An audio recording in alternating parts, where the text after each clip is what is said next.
Welcome to top headlines. Andhra Pradesh లో NDA పాలనకు 1 సంవత్సరం పూర్తయిన సందర్భంగా విజయవాడలో ఘనంగా వేడుకలు నిర్వహించారు. ఈ కార్యక్రమంలో ప్రభుత్వ విజయాలు, ప్రజలకు అందించిన సంక్షేమ పథకాలు, అభివృద్ది ప్రాజెక్టులను గుర్తు చేసుకుంటూ నాయకులు, కార్యకర్తలు ఉత్సాహంగా పాల్గొన్నారు. ప్రజాసేవే మా లక్ష్యమంటూ నినాదాలు చేస్తూ పాలనలో సాధించిన పురోగతిని ప్రదర్శించారు. వివిధ శాఖల ద్వారా అమలు చేసిన కార్యక్రమాలను ప్రజల ముందుంచి సేవా శ్రేణులకు ధన్యవాదాలు తెలిపారు. ప్రజల మద్దతుతో మరింత బలోపేతంగా ముందుకు సాగుతామని నేతలు సంకల్పం వ్యక్తం చేశారు. ఎవరైతే ముఖ్యేశారో వాళ్ళు అవునా అయిపోయిందా ఈరోజు ఈ ముగ్గురిని అందరినీ కూడా ఆలోచింపజేసే విధంగా ఉంది. అమ్మా దయచేసి అందరూ కూడా హాల్లో కూర్చోవలసిందిగా కోరుతున్నాం. ముగ్గురు వేసిన వారు మాత్రమే ఇక్కడ ఉంటారు. మనకు వచ్చినటువంటి అతిథులు హాల్లోకి వస్తారు.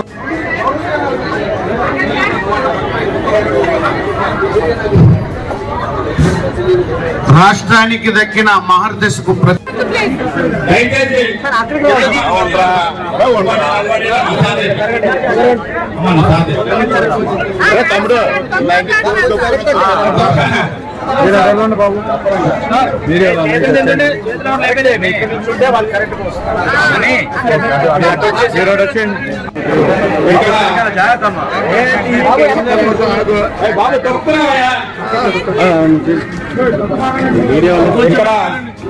తెలుగు సాంప్రదాయం ఉట్టిపడేలా ముగ్గులు వేశారు.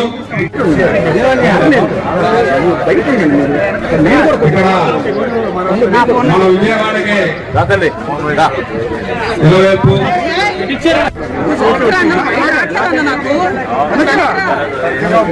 గోమాతను సేవిద్దామనేటువంటి నినాదంతో కూడా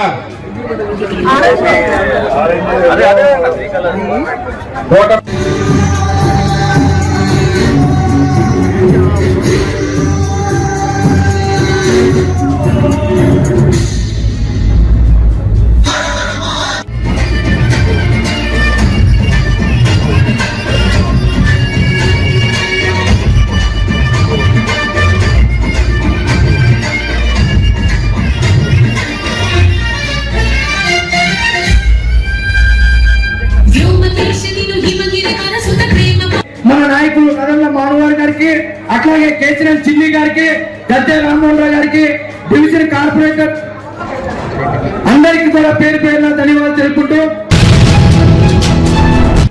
అమరావతిలో రాష్ట్ర కూటమి ప్రభుత్వం ఏర్పడి ఏడాది పూర్తయిన సందర్భంగా జరిగిన మంత్రివర్గ సమావేశంలో జోష్ వాతావరణం కనిపించింది. సీఎం నాయకత్వంలో ప్రభుత్వ పనితీరుపై మంత్రులు చప్పట్లు కొడుతూ అభినందనలు తెలిపారు.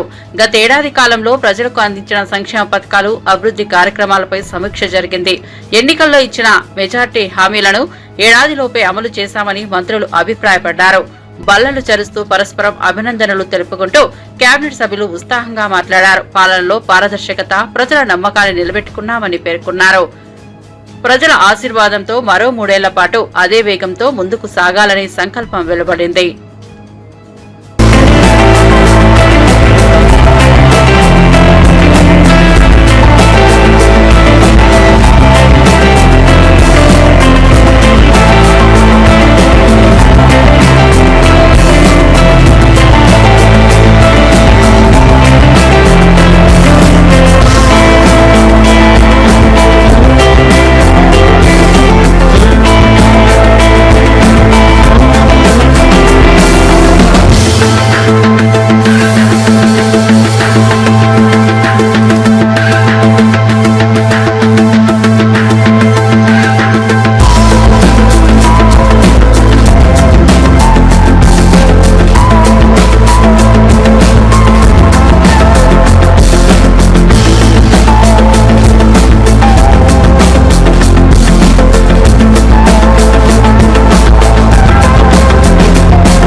సీనియర్ నేత నారాయణ జనసేన అధినేత పవన్ కళ్యాణ్ పై సంచలన వ్యాఖ్యలు చేశారు. సనాతన ధర్మాన్ని సమర్థిస్తున్న పవన్ ను అరెస్టు చేయాలని డిమాండ్ చేశారు. ఆయన పాటించే సనాతన ధర్మం క్రూరతతో కూడినదని, అరాచక ధోరణులు కలిగినదని నారాయణ ఆరోపించారు. అటువంటి ధర్మాన్ని సమర్థించడం సమాజానికి తప్పుదారి చూపడమేనని విమర్శించారు. విడాకులు లేనట్టు సనాతన ధర్మం చెబితే పవన్ కళ్యాణ్ 3 పెళ్లిళ్లు చేసి విడాకులు ఎలా తీసుకున్నారని ఆయన ప్రశ్నించారు. నైతిక విలువలపై మాటలతో ప్రజలను మభ్యపెట్టే ప్రయత్నం చేయకుండా స్వీయ ప్రవర్తన సరిచేసుకోవాలని సూచించారు. ప్రజాస్వామ్యంలో వ్యక్తిగత జీవితాలు ప్రజల్లో నమ్మకాన్ని పెంచేలా ఉండాలని పేర్కొన్నారు. సనాతన ధర్మం గురించి పవన్ కళ్యాణ్ మాట్లాడిన తర్వాత నేను దాని మీద కామెంట్ చేసిన మాట వాస్తవం. అయితే నా కొటేషన్ తీసుకుని 3 పెళ్లి అని చెప్పేసి మాట పెట్టుకుని తమ విమర్శిస్తున్నారు. నేను దాని పోలే. సనాతన ధర్మంలో విడాకులు ఉంటాయా నేను అడిగిన ప్రశ్న అది. సనాతన ధర్మంలో విడాకులు లేదు. ఎందుకంటే ఒకసారి పెళ్లి చేసుకున్న తర్వాత భర్త ఎంత వేధించినా, ఎంత ఏడిపించినా, వాడు ఎంత ఏదో పని చేసినా అతనితోనే కాపురం చేయాలి. భర్తని వ్యతిరేకిస్తే ఆయన పాపానికి పోతారు అని, భర్త చనిపోతే చితిమంటల పైన భార్యని కూడా తగలబెడతారు అనేది దాని సారాంశం. అలాంటి సారాంశం నెత్తికెక్కించుకొని పవన్ కళ్యాణ్ మాట్లాడుతున్నప్పుడు మరి విడాకులే లేనప్పుడు మరి మీరు 3 విడాకులు ఇచ్చారని చెప్పేసి ప్రశ్న నేను 3 ఒకసారి పెళ్లి చెప్పలే. విడాకులు తీసుకుని పెళ్లి మాట వాస్తవం, అది నాకు ఇప్పుడు తెలుసు. నేను దాని వల్ల ఇప్పుడు పోలే. నేను ఫస్ట్ టైం అంటున్నా. సనాతన ధర్మంలో విడాకులు లేనప్పుడు మరి మీకు ఎందుకంటే వర్తిస్తాండి అన్న దాని మీద ఊరికి నా మీద మాట్లాడుతున్నారు. ఇప్పుడు మనం చెప్తున్నాను, అది అరాచకమైనటువంటి సనాతన ధర్మం. అది ఆ ధర్మ వ్యవస్థ మొత్తం వెనక్కి తీసుకెళ్లేటువంటి క్రూరమైనటువంటి చర్య అది. అలాంటి క్రూరమైనటువంటి ఫిలాసఫీని ప్రచారం చేయడం అనేది చాలా ఘోరమైనది. ఇప్పుడు చెప్తున్నా, సనాతన ధర్మాన్ని విమర్శించే వాళ్ళని అరెస్ట్ చేయని చెప్పేసి పవన్ కళ్యాణ్ చెప్తున్నాడు. నేను చెప్తున్నా, సనాతన ధర్మాన్ని సమర్థించే వాళ్ళని అరెస్ట్ చేయమని చెప్పేసి చెప్తున్నా. పవన్ కళ్యాణ్ వాళ్ళని అరెస్ట్ చేయాల్సిందే. అది మన సెక్యులరిజానికి, ప్రజాస్వామ్యానికి, మన రాజ్యాంగానికి అర్థం పట్టే పద్ధతిలో ఉంటుంది. కాబట్టి సనాతన ధర్మాన్ని విమర్శించే వాళ్ళని కాదు, సమర్థించే వాళ్ళని చర్య తీసుకోవాలని కోరుతా ఉన్నా. 18 ఏళ్ల నిరీక్షణకు ముగింపు పలుకుతూ రాయల్ ఛాలెంజర్స్ బెంగళూరు జట్టు తొలిసారి ఐపీఎల్ టైటిల్ గెలుచుకుంది. విజేతలుగా నిలిచిన జట్టు ట్రోఫీతో బెంగళూరుకు చేరుకోగా అభిమానుల ఉత్సాహం తారాస్థాయికి చేరింది. ఈ సందర్భంగా కర్ణాటక డిప్యూటీ సీఎం డీకే శివకుమార్ స్వయంగా వచ్చి జట్టుకు ఘన స్వాగతం పలికారు. ఆటగాళ్లను అభినందించి ఐపీఎల్ గెలుపుకు రాష్ట్ర విజయంగా పేర్కొన్నారు. నగరమంతా వేడుకల హోరెత్తింది.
వైసీపీ నిర్వహించిన వెన్నుపోటు దినం కార్యక్రమంలో మాజీ మంత్రి ఆర్కే రోజా వినూత్నంగా నిరసన తెలిపారు. కూటమి ప్రభుత్వం ప్రజల సమస్యలు పట్టించుకోకుండా చెవిలో పువ్వు పెట్టుకుంటోంది అనే అర్థంలో ఆమె చెవిలో పసుపు రంగు బంతి పువ్వు పెట్టుకుని నిరసన తెలిపారు. కూటమి పాలనను రెడ్ బుక్ రాజ్యాంగంగా అభివర్ణించిన రోజా ఇది అరాచక పాలనకు నిదర్శనమన్నారు. ఇచ్చిన హామీలను నెరవేర్చని ప్రభుత్వం పదవులు మాత్రం తీసుకుందని ఆరోపించారు. ఈవీఎంలను ట్యాంపరింగ్ చేసి అధికారంలోకి వచ్చారని తీవ్ర వ్యాఖ్యలు చేశారు.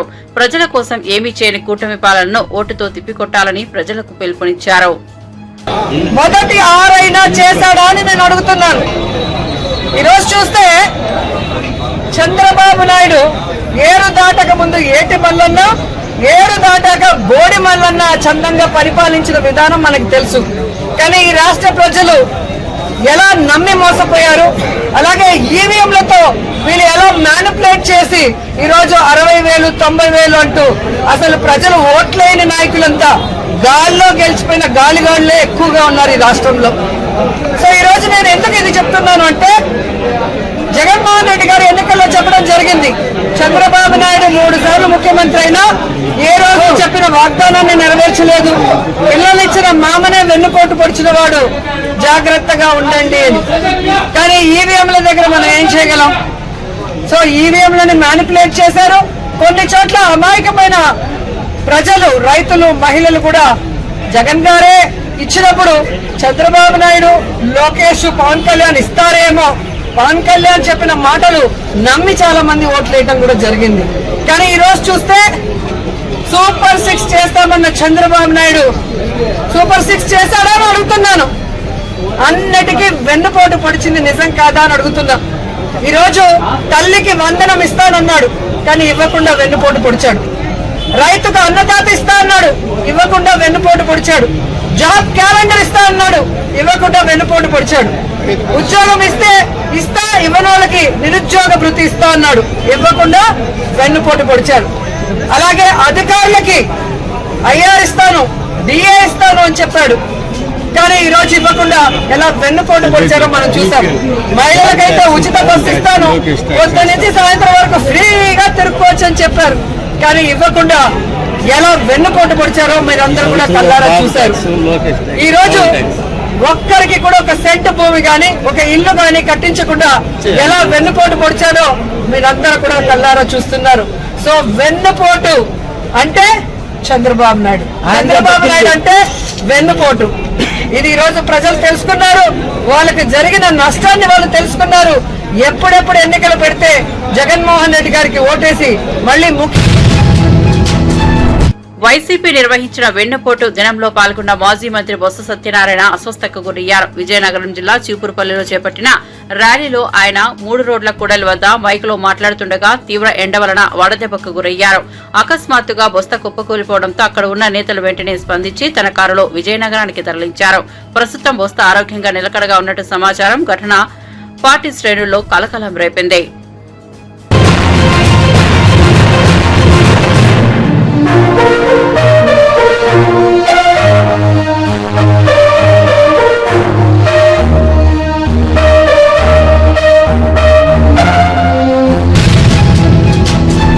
తొమ్మిది నెలల నాటి హామీలు నెరవేర్చని కూటమి ప్రభుత్వంపై మాజీ మంత్రి పేర్ని నాని తీవ్రంగా విరుచుకుపడ్డారు. ముగ్గురు కలిసి ప్రజలను మోసం చేస్తున్నారంటూ ఆరోపించారు. జగన్ కంటే ₹1 ఎక్కువ ఇస్తామని చెప్పిన వాళ్లు ఇప్పుడు ప్రజలే మోసపోయారు. జగన్ తీసుకున్న అప్పులు తానే తీర్చుతానన్న చంద్రబాబు ఇప్పటి వరకు 12 నెలల కాలంలో 1.51 లక్షల కోట్ల అప్పు చేశారని విమర్శించారు. ఉచిత బస్సు వాగ్దానం తుస్సైందన్నారు.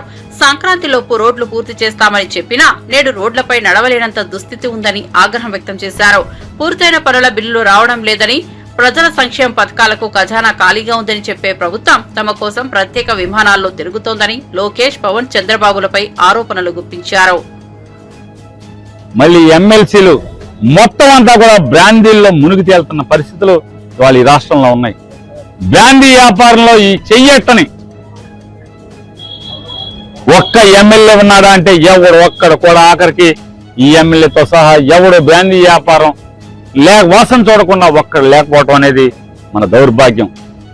ఇవాళ ఇన్ని మాయమాటలు చెప్పి, ఇన్ని మోసాలు చెప్పి వీళ్ళు పబ్బం గడుపుకోవటం, ఆఖరికి ప్రజల్ని మోసం చేయడమే కాదు, దేవుణ్ణి సనాతన ధర్మం అని, జగన్మోహన్ రెడ్డి మీరు క్రిస్టియన్, మేము హిందువులు అని వాగినటువంటి చంద్రబాబు నాయుడు కూడా ఇవాళ సాక్షాత్తు రాష్ట్రంలో ఉన్నటువంటి ప్రతి దేవుడి ఆలయాన్ని కూడా దోచేసేటువంటి కార్యక్రమానికి తెరలేపుతున్నారు.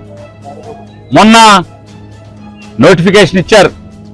ఏమని ఇచ్చారంటే, నెల రోజుల్లోపు మీకు అభ్యంతరాలుంటే చెప్పండి, మేము చట్టం తేబోతున్నాం, దేవుడి ఆస్తులన్నీ కూడా ఈ రాష్ట్రంలో ఉన్నటువంటి ప్రతి హిందూ దేవుడి ఆస్తిని కూడా నామినేషన్ పద్ధతిలో నామినల్ అంటే చిన్న డబ్బుల అద్దెకి 99 ఏళ్ళు అద్దెకి ఇవ్వటానికి అభ్యంతరాలు ఉంటే తెలపండి అని చెప్పని ఇప్పుడు ఈ కార్యక్రమానికి తెరలేపాడు. అంటే వారి వంది మాగదులకి, వారికి చందాలు ఇచ్చిన వాళ్ళకి, వాళ్ళు జెండా మోసిన ఎమ్మెల్యేలకి వీళ్ళందరూ కలిసి దేవుడి ఆస్తులన్నీ కూడా ఎత్తేటాకి వాళ్ళ పథక రచన చేశారు. అంటే జనాన్ని మోసం చేయటంలో జనాన్ని వదలరు. ఓట్లు ఎంచుకునేప్పుడు అన్ని మతాలు మాయ అన్నారు, క్రిస్టియన్లు మేమే అన్నారు, ముస్లిమ్స్కి మేమే అన్నారు, టోపీ పెట్టుకున్నారు. ఇవాళ వచ్చి మేము హిందువులకు మాత్రమే నాయకులు అని చెప్పి సిగ్గు లేకుండా ఇవాళ మాట్లాడుతున్నటువంటి పరిస్థితులు మనం చూసాం. ఇవాళ నిజంగా ఏ రాజకీయ నాయకుడికి రాకూడనటువంటి దుస్థితి చంద్రబాబు నాయుడికి వచ్చింది, పవన్ కళ్యాణ్కి వచ్చింది. మొన్నటి దాకా మోడీని, వాళ్ళ భార్య గారిని, అందరినీ బూతులు తిట్టిన వీళ్ళు ఇవాళ సాష్టాంగ నమస్కారం పట్టేటువంటి దౌర్భాగ్యం.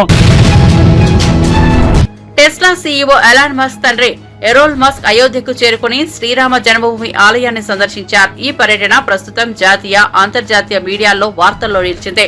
ఇటీవల ప్రారంభమైన రామ మందిరం దేశీయ ప్రముఖులతో పాటు విదేశీయులకు ఆధ్యాత్మిక కేంద్రంగా మారుతోంది. అయోధ్యకు వచ్చిన ఎరోల్ మస్క్ ఆలయ ప్రాంగణాన్ని పరిశీలించి రాముని వైభవాన్ని ఆస్వాదించారు. శ్రీరాముని పట్ల ఆయన ఆసక్తి వ్యక్తం చేయడంపై హిందూ ధార్మిక వర్గాలు హర్షం వ్యక్తం చేశాయి. ఇది భారతీయ సంస్కృతి, హిందూ ఆధ్యాత్మికత విశ్వవ్యాప్తమవుతున్న సూచనగా విశ్లేషకులు భావిస్తున్నారు. We have a lot of Indians in my country, where I come from, so I know the Indian culture, and coming here just reinforced it. Very good culture, very kind people, full of love, decency, probably the nicest people you could ever meet. Sir, what are your business plans in India? Well, we have a few small plans which are slowly being looked at. Yes. Sir, what do you think about India-America relations in future? I think they'll be very good. Very good. Two good leaders.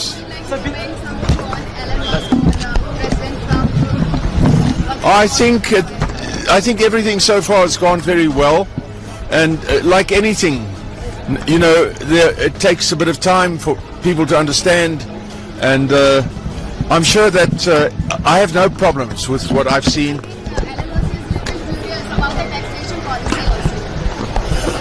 Well, you know, people are trying to improve things everywhere, so let's give them a chance.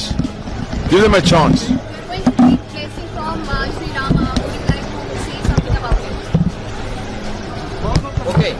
Guys, no more questions. With you, who came to India? Sorry? So with you, who from your family has came to India? My daughter is here, and I think quite a few of my family members have been here, but on holiday in the past. So my children, Elon, Kimball and Tosca, came through in 1983 when they were small, very small. As you have come first time to India, First time to India. what you will say to India culture? Oh, it's wonderful. It's amazing. I'll be back very, very soon. Anything evoked you from after coming in India? Oh, I just love the people and the culture and the food, and I'm excited to see more. Can you give an example? An example? Yeah. Anything evoked to you after coming in India? It's very welcoming. Everyone's very, it's a very exciting place. A lot of opportunities. So. If only everybody could be like this. Yeah. It would be wonderful. All right, guys. Thank you. Let's go. Thank you so much. Thank you.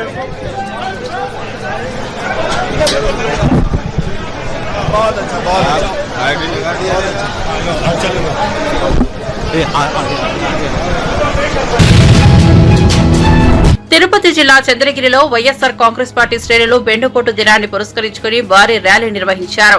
Tower clock నుంచి తహసీల్దార్ కార్యాలయం వరకు వేలాది మంది కార్యకర్తలు పాల్గొన్న ఈ rally ప్రదర్శనగా మారింది. కూటమి ప్రభుత్వం చేస్తున్న అరాచకాలు, నెరవేర్చని హామీలు, అమలు చేయని సంక్షేమ పథకాలపై చంద్రగిరి ఇన్ఛార్జ్ చెవిరెడ్డి మోహిత్ రెడ్డి ఆగ్రహం వ్యక్తం చేశారు. ప్రజల మద్దతుతో వచ్చామన్న కూటమి ప్రభుత్వాన్ని ఓటుతో తిప్పికొట్టాల్సిన అవసరం ఉందని ప్రజలకు పిలుపునిచ్చారు. సంక్షేమం మరిచిన పాలకులకు ప్రజలు గుణపాఠం చెబుతారని అన్నారు. ఈరోజు ఈ కార్యక్రమానికి ముఖ్య ఉద్దేశం, ఈరోజు కూటమి ప్రభుత్వం ఏర్పాటయ్యి 12 నెలలు అయింది. అంటే అక్షరాల 1 సంవత్సరం. జూన్ 4వ తేదీ వాళ్ళు ప్రజలు మ్యాండేట్ ఇచ్చారు. ఈరోజు 2025 జూన్ 4వ తేదీ. మనం ఒక్కసారి చూస్తే ఇచ్చిన హామీ ఏ ఒక్కరికి కూడా పూర్తిగా చేయకుండా ప్రజలు ఏ విధంగా మోసం చేస్తున్నారో ప్రజలంతా అర్థమైంది. దానికి ఉదాహరణే ఈరోజు సుమారు 2000 మంది కార్యకర్తల పైన వచ్చి వాళ్ళ మీద వ్యతిరేకతతో ఈరోజు ఇంత గొప్పగా కార్యక్రమం చేయడమే దానికి ఉదాహరణ. ముఖ్యంగా మనం చూస్తే ఆ రోజు ఎలక్షన్లో గెలవడం కోసం ఎన్నో 143 హామీలు ఇచ్చడం జరిగింది. ఆ 143 కాకుండా సూపర్ 6 అని చెప్పి 6 ఖచ్చితంగా చేస్తామని చెప్పి ఇంకొక 6 హామీలు అదనంగా ఇవ్వడం జరిగింది. ఆ 6 హామీలు ఒకసారి మనం ఆలోచిస్తే అమ్మఒడి అని చెప్పి ఆ రోజు ప్రతి ఒక్క తల్లికి ఎంతమంది పిల్లలుంటే అంతమందికి 15,000 రూపాయలు ఇస్తామని చెప్పి జగనన్న అప్పుడు ఒక ఇంట్లో ఎంతమంది ఉన్నా ఒకరికి ఇస్తామని చెప్తే లేదు 10 మంది ఉన్నా 5 మంది ఉన్నా మేము డబుల్ ఇస్తామని చెప్పారో మాట ఇచ్చి ఈరోజు తల్లిదండ్రులకి ఓటేసుకోవడం జరిగింది. ఒకసారి ఆలోచించాలి, 1 సంవత్సరం అయ్యింది, ఎక్కడ అమ్మ ఒడి ఇచ్చారా అని చెప్పి ఒక్కసారి ఇక్కడ మీ అందరి ద్వారా అడుగుతున్నాను. అదేవిధంగా ఆడవాళ్ళకి నెలకి 1,500 రూపాయలు 19 ఏళ్ళు దాటిన వాళ్ళ నుంచి 60 ఏళ్ళ లోపల వరకు అంటే సంవత్సరానికి 18,000 రూపాయలు డబ్బులు ఇస్తామని చెప్పి మాట ఇవ్వడం జరిగింది. ఈ 18,000 రూపాయలు ఎక్కడికి పోయాయని చెప్పి ఈరోజు ప్రతి ఒక్క తల్లి ప్రతి ఒక్క ఆడవాళ్ళు వెయిట్ చేస్తున్నారని కూడా తెలియజేస్తున్నాను. అదేవిధంగా ఫ్రీ బస్ అని చెప్పి ఆ రోజు హామీ ఇవ్వడం జరిగింది. ఈరోజు ఒక మంత్రి వచ్చి సంక్రాంతికి ఇస్తా అంటారు, ఇంకో మంత్రి దీపావళికి ఇస్తానంటారు, ఇంకో మంత్రి రంజాన్కి ఇస్తారు. అంటే పండుగలు పోతా ఉన్నాయి కానీ వీళ్ళు ఇచ్చిన హామీలు మాత్రం ఎక్కడ కనపడలేదని తెలియజేస్తున్నాను.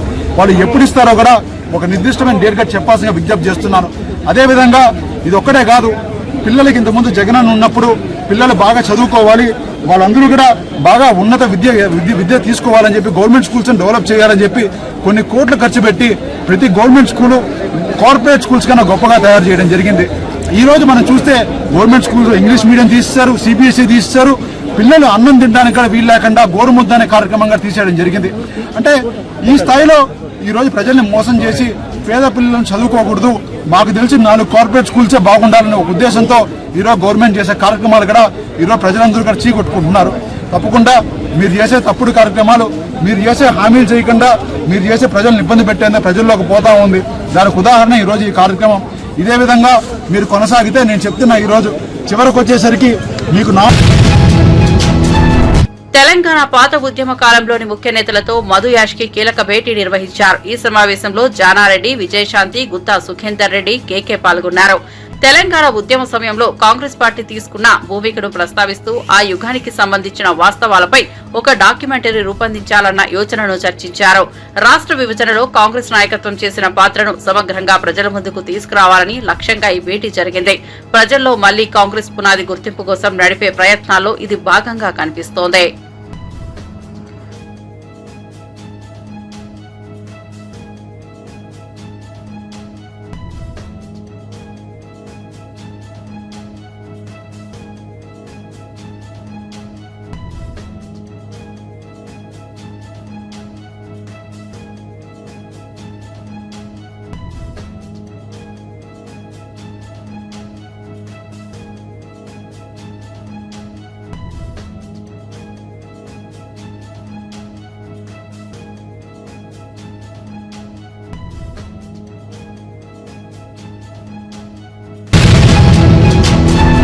విజయ పరేడ్ సందర్భంగా భారీగా జనం హాజరయ్యారని, దాంతో సన్మాన కార్యక్రమాన్ని 10 నిమిషాల్లోనే ముగించాల్సి వచ్చిందని కర్ణాటక డిప్యూటీ సీఎం డీకే శివకుమార్ తెలిపారు. లక్షలాది మంది ప్రజలు పాల్గొన్న నేపథ్యంలో నిర్వాహకులు వ్యూహాత్మకంగా వేడుకలను కుదించారని వివరించారు.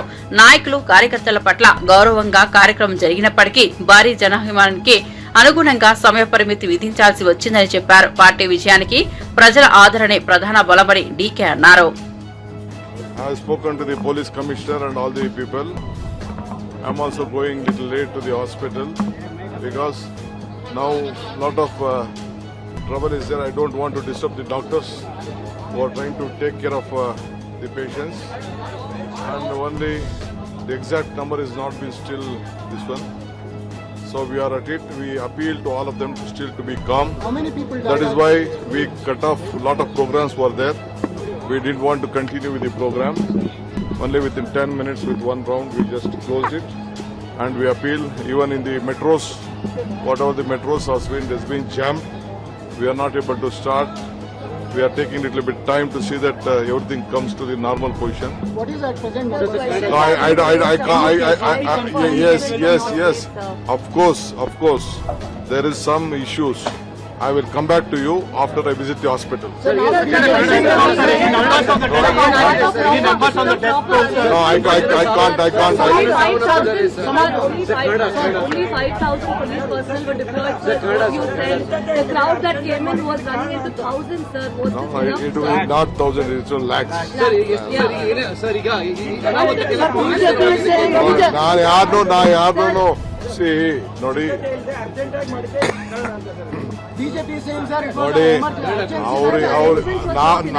ನಾವು ಏನ್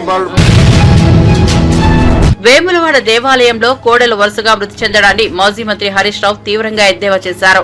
భక్తుల మనోభావాలు దెబ్బతింటున్నా ప్రభుత్వానికి చీమ కుట్టినట్లు కూడా లేదని విమర్శించారు. ప్రభుత్వ నిర్లక్ష్యం వల్లే కోడెలు చనిపోతున్నాయని, కనీస స్పందన చూపకపోవడం దారుణమన్నారు.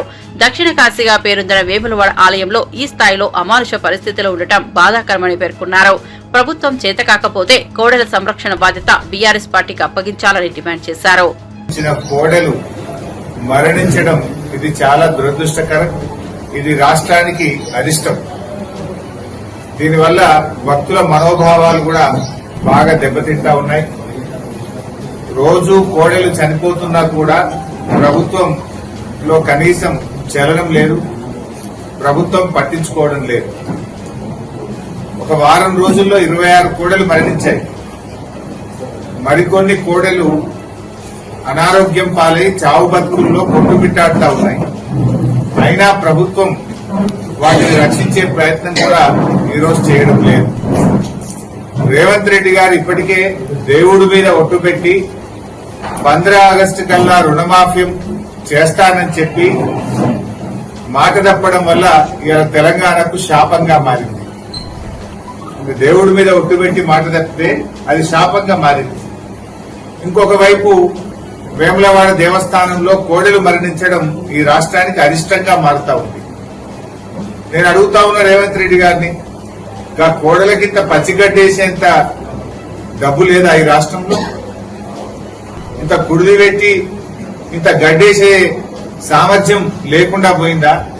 ఎందుకు వేములవాడ దేవాలయం మీద మీరు శీతకన్ను ప్రదర్శిస్తా ఉన్నారు?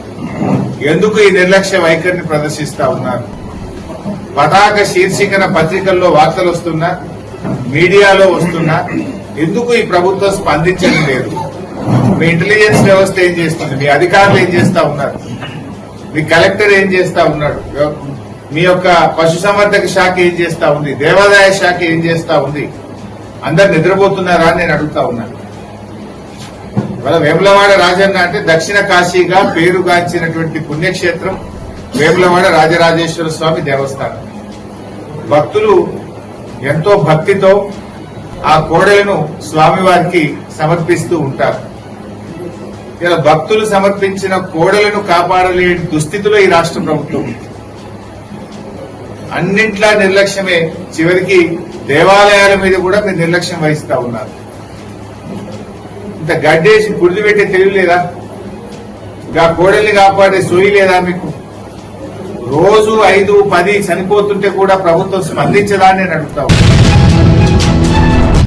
గుంటూరు కలెక్టరేట్ వద్ద నిర్వహించిన వెన్నుపోటు దినం కార్యక్రమంలో మాజీ మంత్రి అంబటి రాంబాబును ఓ పోలీసు అధికారి వేలు చూపిస్తూ బెదిరించిన ఘటన కలకలం రేపింది.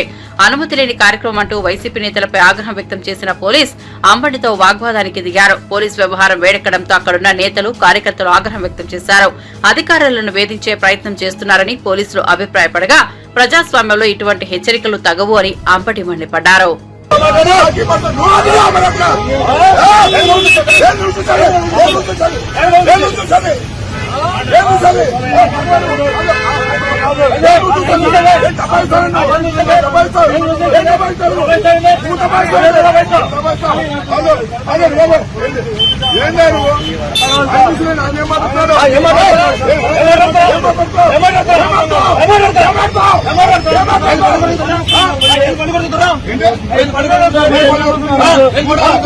నువ్వు